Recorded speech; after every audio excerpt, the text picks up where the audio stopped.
Pisces, this is your week ahead astrology forecast by Astrology Motivation from Born Without Boundaries.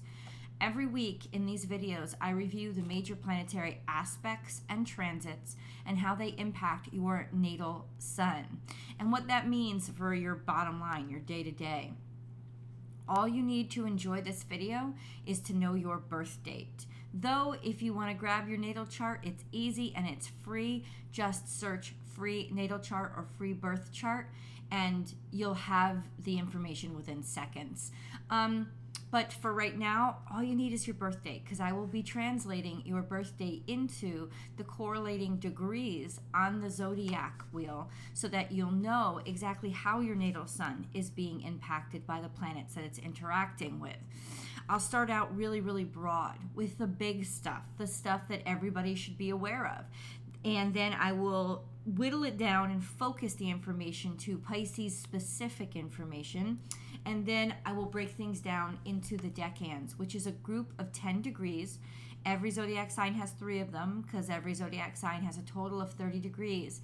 And for astrologers, that gives us a more in-depth and less general understanding of how your natal sun is going to be impacted every month, because not all Pisces are impacted the same way, because your natal suns aren't all making the same angle to other planets. So let's get into the big stuff. The big stuff this week is actually really big. This is a very, and I've said this before, it's a very contentious week. It's a very serious week. It's a week where there's a lot of malefic energy that is forming really tough aspects to each other. So there's a lot of challenges that will come up this week. This week, by the way, is between July 5th and July 11th, 2023. I want to say happy 4th of July. I hope everybody enjoyed their 4th of July weekend. If you're in the States, if you're celebrating, wherever you're celebrating, I hope you had a good one. The big stuff. So we have 2 major transits this week, which makes it a week of change. On the 10th, we have Mars heading into Virgo. I'm reading off my notes, y'all, just so that you know. On the 10th, we have, 10th of July, we have Mars moving into Virgo, which in and of itself can be exacting energy. It can be pedantic energy, even facetious kind of energy. This sense of, I want things the way that I do things, the way that I expected to do them, the way that I planned them, and I don't like any variation on my schedule. Very detail oriented, always looking at, did I cross my T's, did I dot my I's? But really it's the schedule and it's the planning and it's the wanting everything to be able to be predictable kind of energy, which puts us in a tough situation to begin with, but it gets even tougher.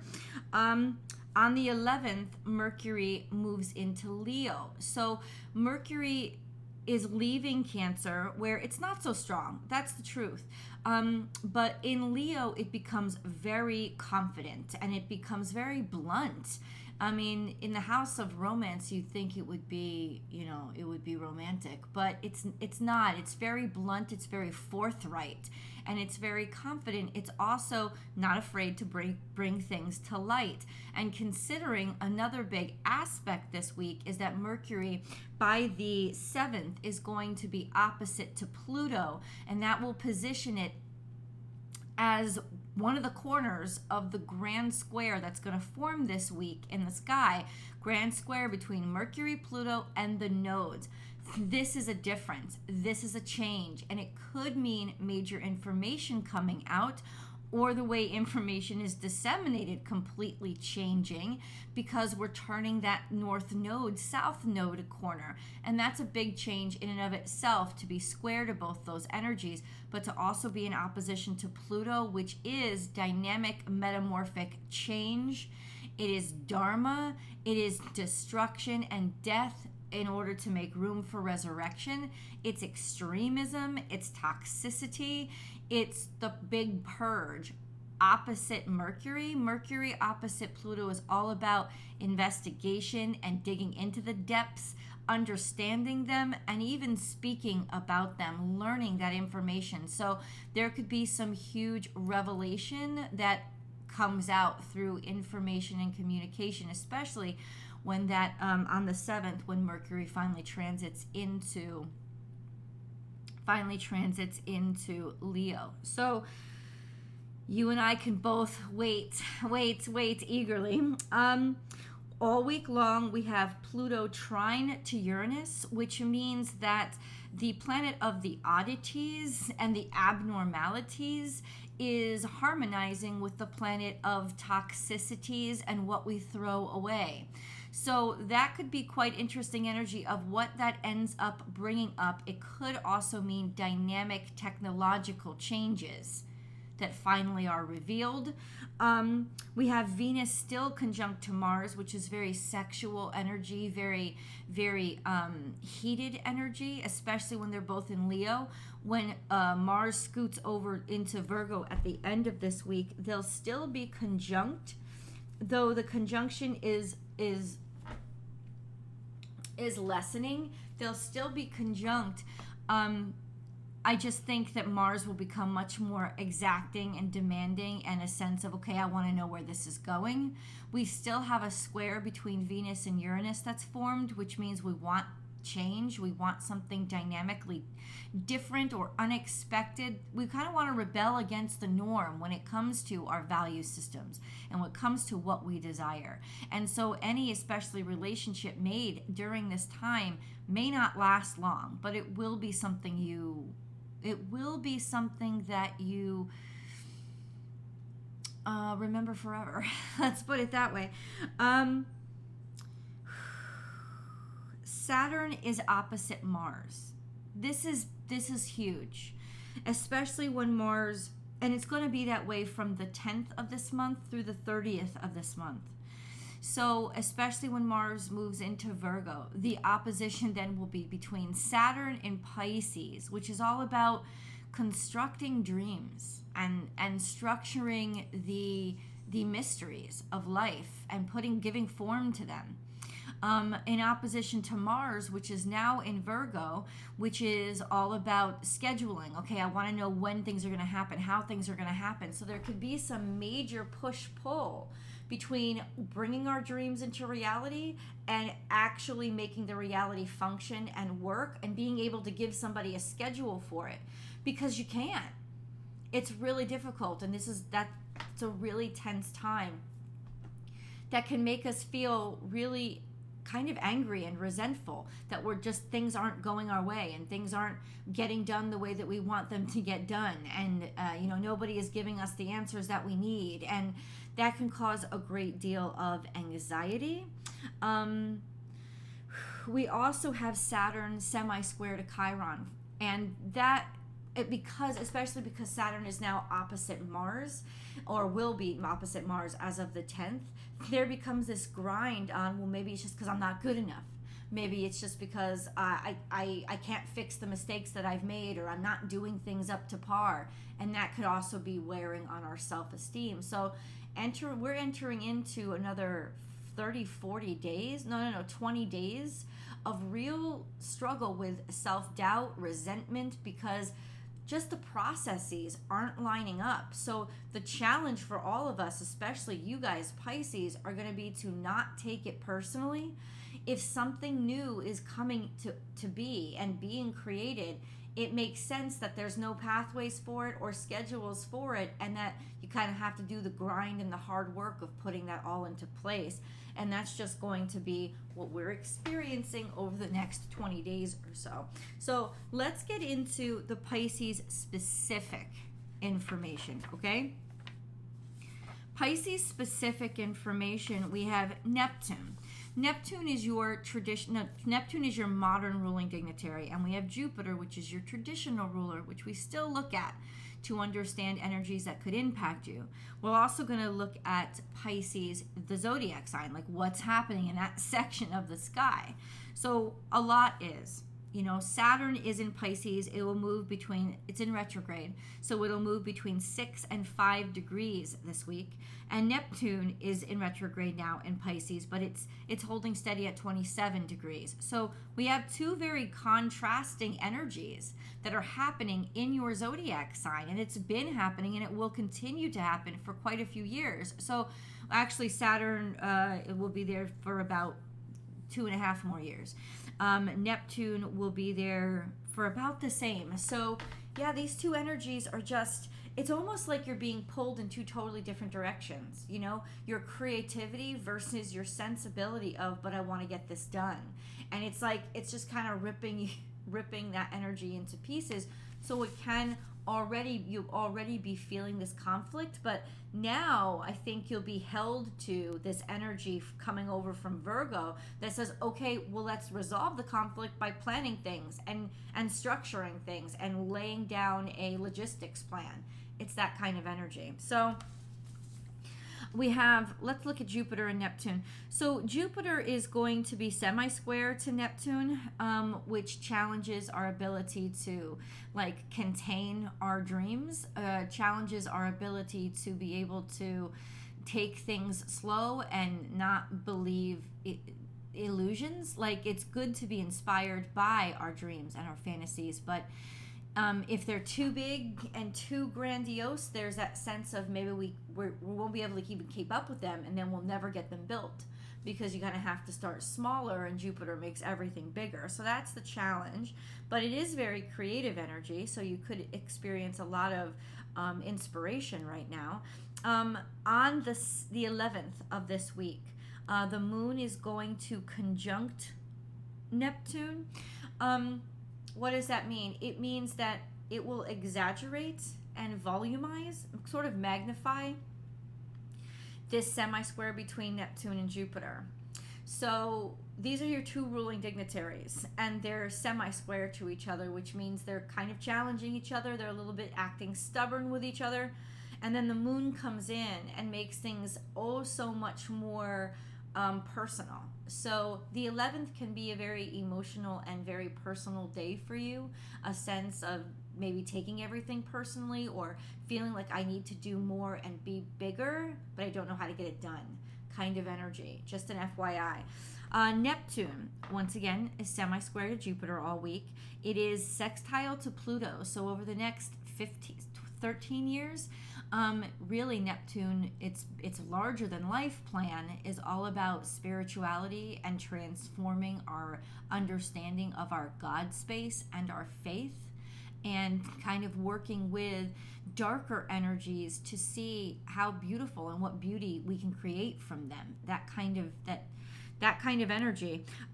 We also have Neptune trine to Mercury starting on the 6th.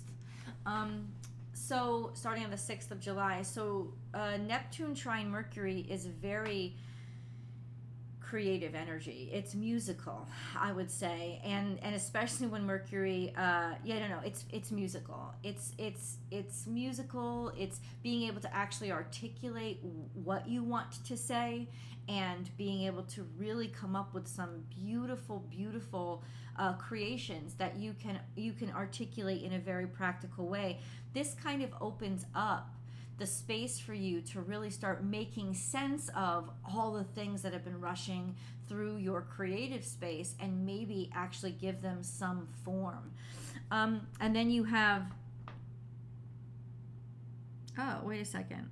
Oh, no, I'm sorry. Let's go back. So it's Jupiter that's conjunct the moon on the 11th.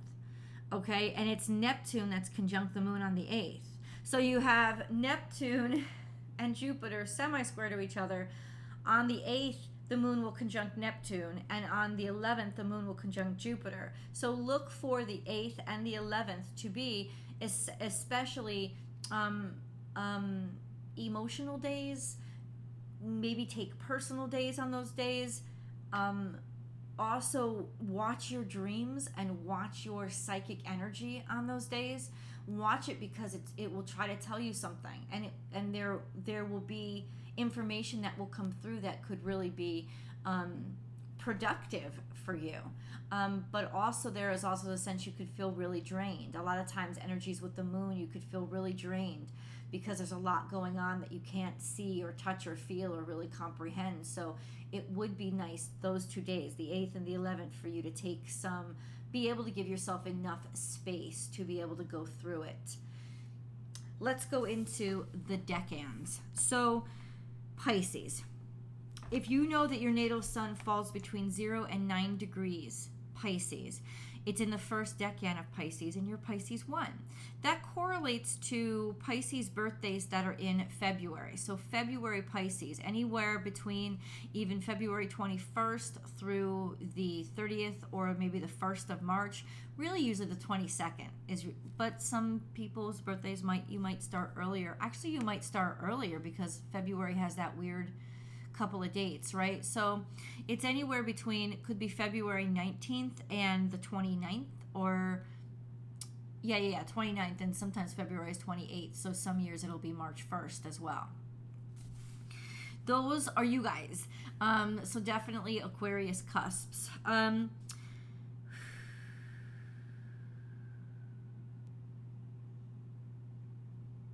So you guys are conjunct to Saturn at 6 degrees, which you have been for a while now, and you will be for the next year, which is just taking things more seriously and wanting to get things done and being taken more seriously and being more career oriented and like practicality oriented, which can be very, very very good for your career, like very, very good for actually getting things done. You have, especially if you're born around the 1st or 2nd of March, or maybe the 29th of February, you have a sextile to Jupiter, which is lucky and beautiful energy that means you're having opportunities to grow and expand and have faith in it, like take those opportunities. You also are experiencing that semi-square to Chiron, which means even though you're experiencing opportunities, you might not feel good enough. You might not feel like you're good enough. Trust your creativity and trust your God space and your inspiration if you're having trouble trusting your self-worth and your self-esteem. By the 7th, if you are on the Pisces Aquarius cusp, which is which is the, say, 19th, 20th, 21st of February, you guys are going to be in opposition to Mars by the 7th. So, and then eventually all of you will be opposite to Mars. So, that's tough energy. For the next, I would say, it's going to go on for a while, guys. So really up even through the 30th of July, I would say watch how many risks you take physically, because when your natal sun is opposite Mars, there could be a lot of more opportunity for physical injury and impulsivity, pop-offishness, heated energy. It could inspire you to get moving and take risks that you normally wouldn't take, which in some cases might be good, but especially the physical kind, I would say watch it. Just watch it. And definitely try to count to 10 and find different ways for you to calm yourself, because you will be more inclined to overreact. FYI. Let's go into Pisces 2. Pisces 2. So if your natal suns fall between 10 and 19 degrees Pisces, you are Pisces 2. That correlates to birthdays really at the beginning of March, so March 1st through the 10th. Your natal suns, all of you, are sextile to Jupiter and trine to the sun. So even though Pisces 1s are really getting hit hard with all this energy that is making them very pop-offish and in some ways could make them self-destructive if they don't find a way to control themselves, it's really difficult and challenging energy for Pisces 1. Pisces 2, you have a sextile to Jupiter and a trine to the sun this week. So that is harmonious energy that will help to encourage and inspire your sense of self and your sense of self-worth, as well as open up opportunities for you. So that is actually really blessed energy, and you guys are really going to have, or can have, a very beautiful week this week. We have Pisces 3s, where it gets a little more challenging again. If your natal suns are between 11 and the 11th, March 11th, and if your natal suns are between 20 and 29 degrees Pisces, your Pisces 3. That correlates to birthdays between, say, the 11th and the 21st of March. Your natal suns are going to be quincunx to Venus conjunct Mars, which means there can be some difficulty and frustration sexually or within your sexual partnerships or relationships. You are semi-square to Jupiter. Your natal suns are semi-square to Jupiter, so there could be a sense of wanting to grow too fast or expecting too much too quickly. Since it's only a semi-square, you should be able to sort of wrangle that back and just use it as an optimism of sorts, but ultimately don't rush yourself. That's going to be a challenge this week. And then, especially if your birthday is around the 11th or 12th of March, your natal suns are sextile to Uranus. So you could find that you're having a lot of opportunities coming through the digital or tech or ingenuitive kind of jobs or work or opportunities, or just a sense of opportunities coming from odd places, your interest in things that are outside your normal things to be interested in. And when there's a sextile to Uranus and you feel like rebelling and doing something different, go for it, because that's actually going to open up a door for you. So that's definitely something to look for in your sensibilities this week. If you're feeling like, oh, I'm bored with this, I want to pay attention to this. You guys, your natal suns are sextile to Uranus, so that will open up great opportunities for you. So overall, I wrote this down. I believe this is a difficult week, but ultimately I think it is for good. And for you guys overall, who is holding you back? Who is being negative? This week will help you weed out those contentious relationships in your life and help you find people that will then inspire you more and find your inspiration in others. This could, let me say, this is a week that I'm trying to read my handwriting. Who is negative? Who is holding us back? This is the week that we will weed it out. Yeah, these are the ones. This is when we are able to suss them out, to be revealed and destroyed. So clearly not going to destroy any human, right? But destroy the negative relationships in your life. Destroy the negative energies in your life. Help to purge them, suss them out, and clear them out of your way. So once again, kind of a work week, kind of a challenging week that will challenge your normal routines and challenge you to set up different routines for yourself to actually get things done, which will challenge your propensity toward dreaming and being imaginative. This is demanding structure from you, which some of you, especially if you have heavy earth elements in your chart, it will actually could be a very productive week and could feel like, hey, everybody else is actually taking me seriously and wanting to get things done now. So just depends on what else is going on in your chart. I love you guys so much. Please remember to subscribe to this channel if you haven't, and absolutely let me know in the comments below how this energy is impacting you. And then come on over to Born Without Boundaries Pisces. You guys get your own special channel for your week ahead tarot card reading. I love you guys. Bye.